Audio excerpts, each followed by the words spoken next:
Hey nerds, welcome to Agents of S.H.I.E.L.D. Theories and Conspiracies. I'm Brian from Good Nerd Bad Nerd. This week on Agents of S.H.I.E.L.D. was a really fantastic episode. We had all of the plot lines that didn't seem related finally come together.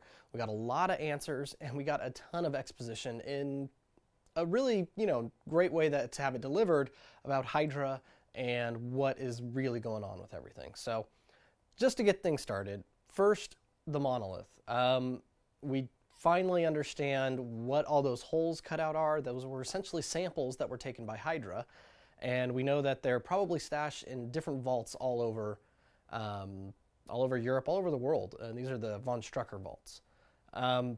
Next, really quick, Rosalind was being played by Hydra the entire time. Some people are still skeptical that maybe she really wasn't, and this is all still an act.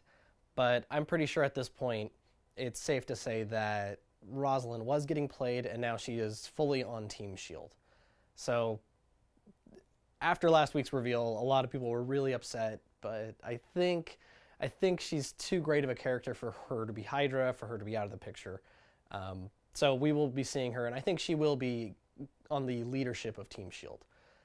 But really, the big stuff this week, like I said at the start, is the backstory on Hydra and who I think the alien is on that planet.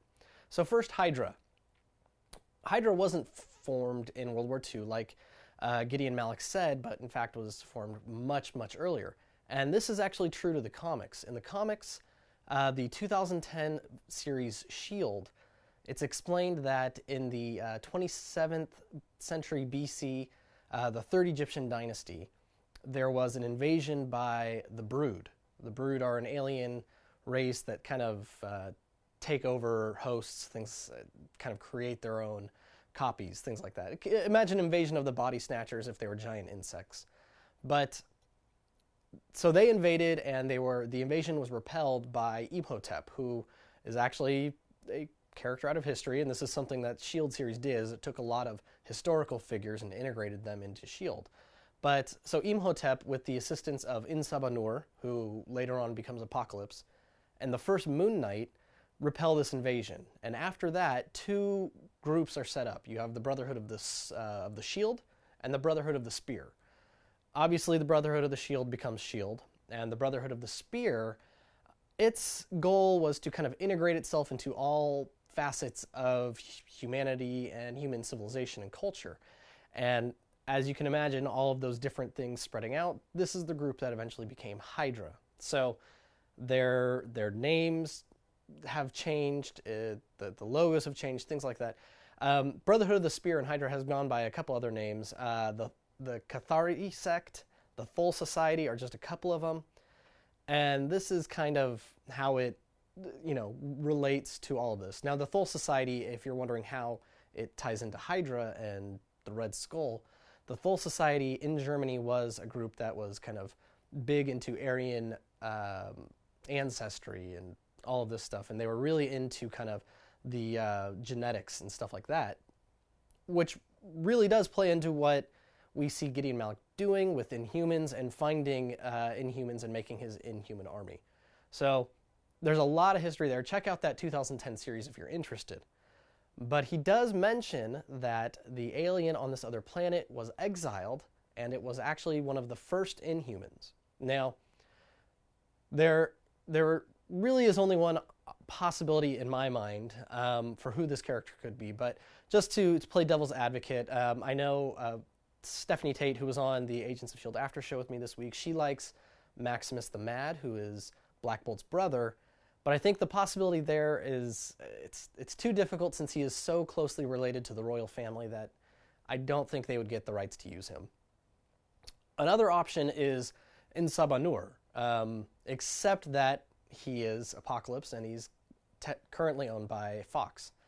He's also not an Inhuman, but I think they could get around that in different ways. But the power sets all fit for both those guys, but those licensing issues are really kind of the bigger problems. But the actual character that I think it is the Unspoken. Now, that's not his actual name, but his name has been redacted from all history, from all memory, from all everything. He was the king of the Inhumans. he his powers are incredible. He's super durable, super strong. He can change his shape.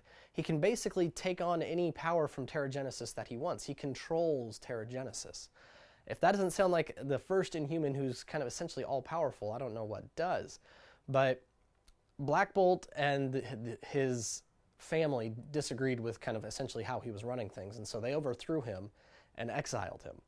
In the comics, they just exiled him out of Adelon, but it makes sense that they would exile him off planet in this regard. So I think the Unspoken is a very, very strong candidate for who this is. It's not a character they would use in the Inhumans film, so it seems to free him up for the show. What do you guys think? What did you think of this? I'm not even going to touch on the whole Fitzsimmons thing because I think that is going to come up later on. I think we're going to get a lot more stuff with that with Will, because the question is, we found out that Hydra has been sending people. It's Hydra that's been sending. Is Will Hydra, or is he just kind of a lackey who didn't know what he was getting into? I think we're going to get more into that in the next episode, but there is no episode next week, so maybe go back, watch some episodes, try and figure out on your own based on the clues in the show. But who do you think the alien is? Who do you think that original Inhuman is? And what do you think about the Hydra being from ancient Egypt? So let me know in the comments what you think. Let me know who your favorite pick would be for the alien. And until next time, in a few weeks, 2 weeks, December 1st is the next episode. This has been Brian from Good Nerd Bad Nerd, and this has been Agents of S.H.I.E.L.D. Theories and Conspiracies.